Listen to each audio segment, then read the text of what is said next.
Hi అండి. మేము evening 7:30కి అయితే ప్రయాగరాజ్ రీచ్ అయిపోయాము.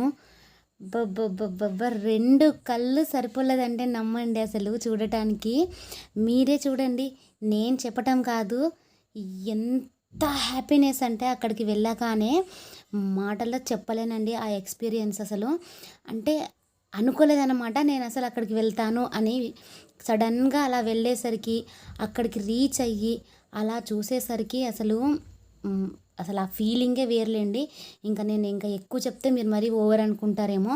కానీ నాకు మాత్రం అసలు ఎంత హ్యాపీనెస్ అంటే ఇంకిది చాలబ్బా అనిపించిందండి నాకైతే జీవితానికి. అంత హ్యాపీనెస్ వచ్చింది అక్కడికి అడుగు పెట్టగానే. ఏంటో మరి అస్సలు అర్థం కాలేదు నాకైతే ఆ ఫీలింగు. మనసంతా అసలు ఎంత ప్రశాంతంగా ఉందంటే అసలు ఏవీ గుర్తులేదండి నాకైతే. అక్కడ ఆ వాతావరణం చూస్తూ ఉంటే అంత హ్యాపీనెస్. ఇంకా నది దగ్గరికి వెళ్ళాము. ఇంకా ఇంకా మాటల్లో చెప్పలేనులెండి.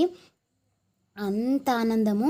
ఇంకా ఎందుకంటే మేము వెళ్ళింది నైట్ నైట్ టైం కదా! అక్కడ స్నానం చేయడానికి అంత వీలుగా అనిపించలేదు. మేము స్నానం అయితే చేయలేదులెండి అక్కడ. నైట్ టైంలో మళ్ళీ మార్నింగ్ వస్తాం కదా అనేసి. ఇందాక మీరు ఒక టెంట్ చూసారు కదా! ఆ టెంట్ ఏంటంటే మనీ పే చేయలేని వాళ్ళ కోసం అండి. ఫ్రీగా స్టే చేయడానికి వేసిన టెంట్ అన్నమాట అది. మంచిగా అనిపించింది నాకైతే. అది ఎంత తక్కువ అమౌంట్ అయినా సరే, ఎంత చిన్న అమౌంట్ అయినా సరే పే చేయలేని వాళ్ళు కూడా ఉంటారు కదండీ! అలాంటి వాళ్ళకు బాగా హెల్ప్ అవుతాయన్నమాట ఆ టెంట్లు. రెస్ట్ తీసుకోవడానికి, అక్కడ స్టే చేయడానికి మంచిగా అనిపించింది వాటిని చూసి. ఇంకా మేము అలా చూసుకుంటూ వెళ్తుంటే 2 కళ్ళు సరిపోవట్లేదండి అసలు. ఎంత ఖాళీగా ఉన్నాయంటే ఈ వీధులు ఇంకా మళ్ళీ అస్సలు ఇలా మనకు కనిపించదేమో. కుంభమేళా అయిపోయేదాకా కూడా చూడలేరేమో. ఎందుకంటే ప్రస్తుతం అక్కడ ఫుల్లు రష్ అయితే నడుస్తూ ఉంది కదా! ఇంకా మాకైతే చాలా ప్రశాంతంగా అనిపించిందండి. చాలా హ్యాపీగా కూడా అనిపించిందనమాట. అలా ఎవ్వరూ లేని టైంలో మేము అక్కడికి రీచ్ అయ్యాం కదా! ఇక్కడ మేము దేనికోసం వెతుకుతున్నామో మీకు ఈ పాటికి అర్థమైపోయే ఉంటుంది. మేము మేము స్టే చేయడానికి కోసము రూమ్స్ కోసం అయితే వెతుకుతూ ఉన్నామన్నమాట. అక్కడ సార్ వాళ్ళని అడిగితే రూమ్స్ ఏమీ అవైలబుల్‌గా లేవు దగ్గరలో. చాలా లాంగ్ వెళ్ళాలి అని చెప్పారు.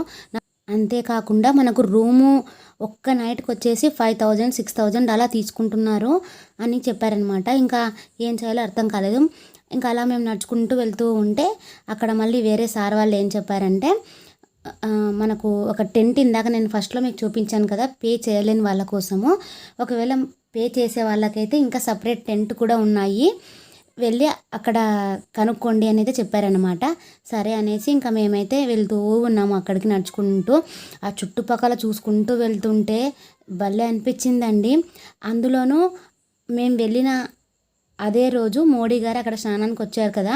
అందుకే ఆయన వస్తున్నారని మొత్తం క్లీన్ చేశారేమో అనిపించింది. అంత నీట్‌గా ఉన్నాయండి అసలు ఆ రోడ్లయితే. ఇక్కడ మీరు వీడియోలో చూస్తున్నదేనండి బ్రిడ్జు. ప్రస్తుతం ఈ బ్రిడ్జ్ మీద కొన్ని వందల కిలోమీటర్ల దాకా ట్రాఫిక్ జామ్ అయితే అవుతూ ఉండింది. నేను ఈ వీడియో చూసి ఇప్పుడు అక్కడ బ్రిడ్జ్ చూస్తుంటే నాకే నమ్మశక్యంగా అనిపించట్లేదన్నమాట. ఇంత ఖాళీగా బ్రిడ్జ్ చూసేసరికి. అలా చూసుకుంటూ ముందుకైతే వెళ్తూ ఉన్నామండి. ఎంత వెళ్తూ ఉన్నా సరే మాకు కావాల్సిన స్టే చేయడానికి కావాల్సిన రూమ్స్ కానీ అవైతే ఎక్కడ కనిపించట్లేదన్నమాట.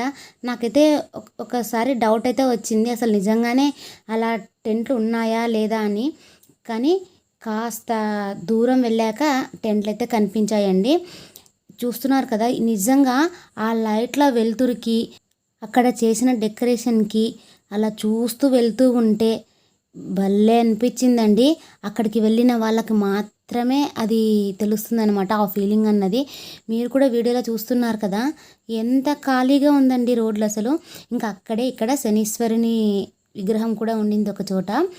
శనీశ్వరుడు అంటే నాకు చాలా చాలా ఇష్టం అండి. నీలాంజన సమాభాసం రవిపుత్రం యమాగ్రజం ఛాయా మార్తాండ సంభూతం తం నమామి శనైశ్చరం. ఆయన ఎక్కడ కనిపించినా సరే ఈ శ్లోకం మనసులో అనుకుని ఆయనకు ఒక దండం అయితే పెట్టేసుకుంటానండి. ఇదిగో ఇక్కడ మీరు చూస్తున్నారు కదా! ఇదే అనమాట ఆ కాట్ అయితే. ఓన్లీ 100 రూపీస్ అనమాట ఈచ్ పర్సన్‌కి. వీడియో నచ్చితే లైక్ చేయండి అబ్బా. అలాగే మన ఛానల్ని ఎవరైనా కొత్తగా చూస్తున్నట్లయితే ఏం చేయాలో తెలుసు కదా! ప్లీజ్ ప్లీజ్ ప్లీజ్ సబ్స్క్రైబ్ చేసుకోండి.